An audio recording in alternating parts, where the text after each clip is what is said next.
Hello everybody, I'm Alice Ogden Bellis and I teach Hebrew Bible at Howard University School of Divinity. Last year I taught a course on women in the Hebrew Bible, and one of the stories we cover is called the Levite's Concubine in Judges 19 through 20. One of my students, Beverly Reddy, wrote a wonderful research paper on that story, and she's here with me to talk about her research and that story. We're doing this in part because this is the month in which we pay special attention to domestic violence. So Beverly, why don't you introduce yourself, and then we'll have a conversation. Hi, I'm Beverly Reddy. I am in my last year of the Divinity program, the MDiv program here at Howard University School of Divinity. And it was a delight to be in Dr. Bellis' class and an honor to work on this paper, on this research paper of the Levite and his concubine. One of the reasons I chose this scripture was to bring attention to the issue of domestic violence. I also wanted to give voice to the woman in this story because in the narrative we don't hear anything directly from her. And then I also wanted to bring attention to the fact that domestic violence occurs in the church at the same rate that it does outside of the church.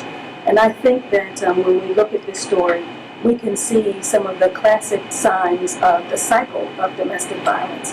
And so that's why I chose this particular scripture. So, the story starts off, and the Levite's concubine has left the Levite. It's gone home to her father. And translations differ as to why she left. Hebrew says that she prostituted herself, zanah, but the Greek says that she got angry. And the difference in if you translated the Greek back into the Hebrew, as Beverly well knows because she's also done Hebrew, the difference is one consonant, and the two consonants are very similar, so it will be very easy, if you're copying that by hand, to change the zanah to zanak. And go from she was angry to she prostituted herself. Okay.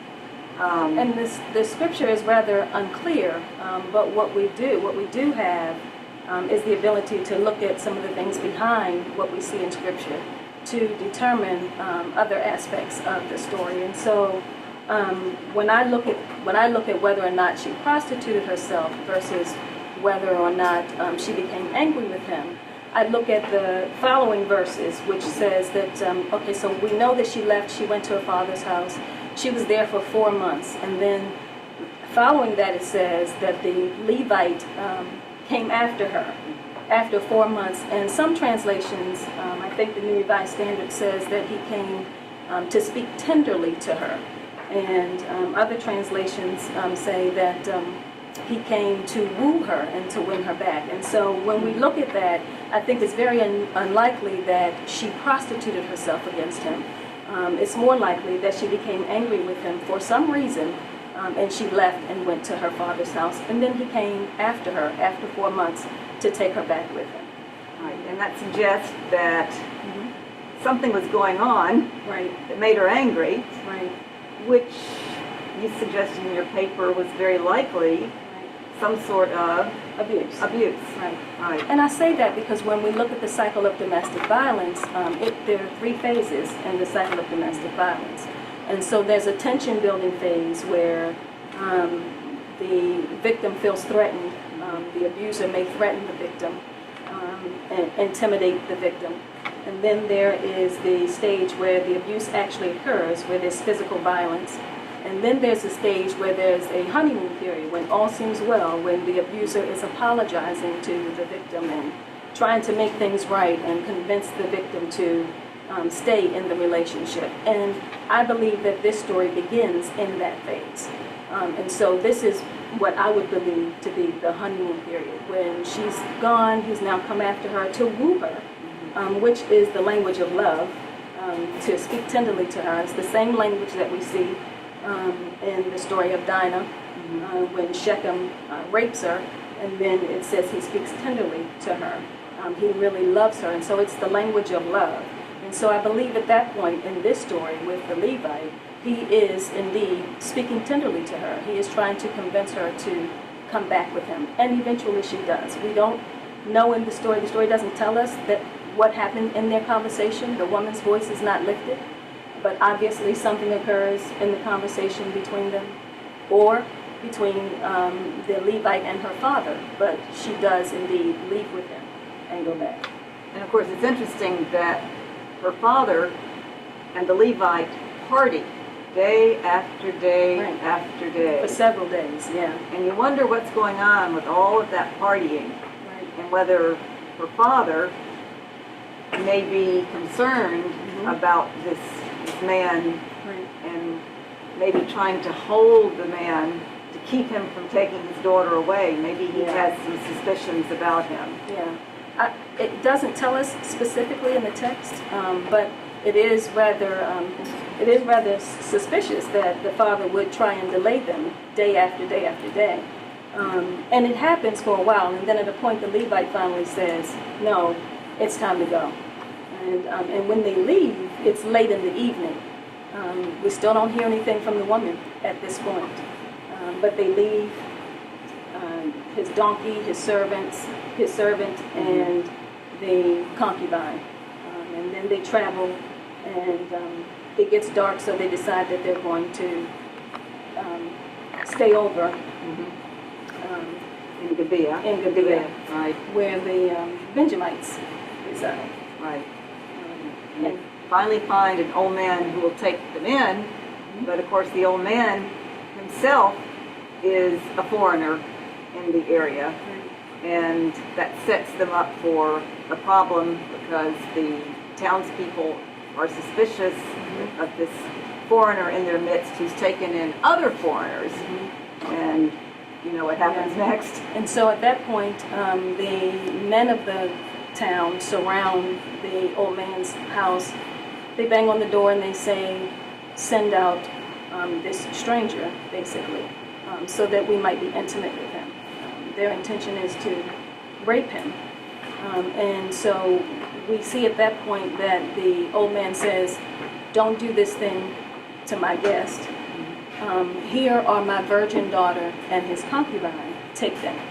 And so he offers these women up as a sacrifice for the Levite.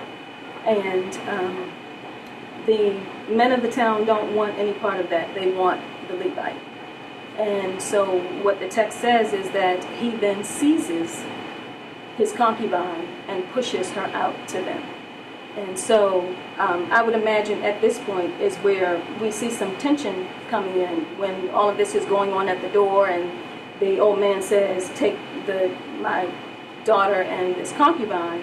And so the Levite, as he seizes her, it gives us, or gives me some indication that perhaps there's a struggle that ensues, that when he seizes her, and that he has to push her out means that there was some resistance, I would imagine. And so we see that that tension building phase, and then the actual abuse occurs when he pushes her out, and the text tells us that she is wantonly raped and abused all night by the men of the town. And then, of course, the next morning, after we assume he's had a good night's sleep, he wakes up, he finds her at the door with her hands on the threshold. It's a very sparingly written text, but we have this detail of her hands on the threshold. And he says to her very brusquely, come on, get up, let's go. Right. And of course she doesn't respond because she's either in a coma or dead. Yeah, we don't know which, but it does seem like he went to sleep. He had a good night's rest, because the text tells us that it's at the time when he rises to leave that he opens the door. So at no point in the evening does he go out to search. Does he look for her? It doesn't seem that he's concerned for her. But when he sees her on the threshold, he says, "Get up." And it's followed by an exclamation point. "Get up. Let us go." And then it tells us in the text that she doesn't respond. So he takes her, he puts her on a donkey, and he goes home. And it's at that point that the text tells us that he cuts her body up into 12 pieces and then sends her body out to the tribes as a call to war. And the issue at hand is not that he's calling the tribes together to go to war because of what has happened to her, but it is the offense that has been committed against him, that the Benjamites want to do harm to him, want to rape him. And so he calls for war at that. Right, and so because of what follows, many men, women, and children die. Yeah. It's a complicated story, but there end up being abductions of young women to marry some of the young men of Benjamin because the people realize that they can't let a whole tribe go down. So because of his abuse of his young woman, many people die, and there are abductions as well. So, and I don't want to miss the fact that when I talk about domestic violence in the church and the rate that it occurs in the church, statistics tell us that it occurs at the same rate as it does in the larger society. And I don't want to miss the fact that this is a Levite type of the priestly tribe. And I think when I've looked at one time at the Tanakh, the Jewish Hebrew Bible, and it says when the old man sees them in the square, and the old man says, "Where are you from and where are you going?" And so he tells him that he's from the hill country of Ephraim, that he's been to Judah, and that he is going. When he tells him where he's going, he says, "I am going to the house of the Lord."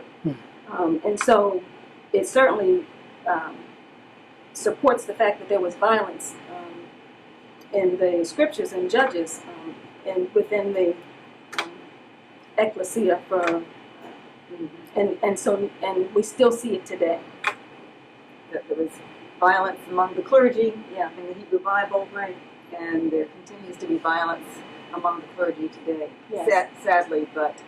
And we tend to hide it. We don't want to talk about it. We don't want to acknowledge that it's there, Right. but it is there, and we need to get it out of the closet and acknowledge that it's there in order to deal with it, especially so that the victims can deal with it and start to heal from it. Yeah, and I think one of the things that we can do in that regard is we have to ask our pastors and our preachers to start bringing attention to it from the pulpit. We need to ask them to preach about it from the pulpit. Perhaps we need to ask pastors to have this discussion when it's time to do marital counseling or premarital counseling before they get married. Talk about it in our studies, educate our congregations, do a number of things to bring attention to domestic violence. So that people will know that this is not acceptable behavior. Exactly.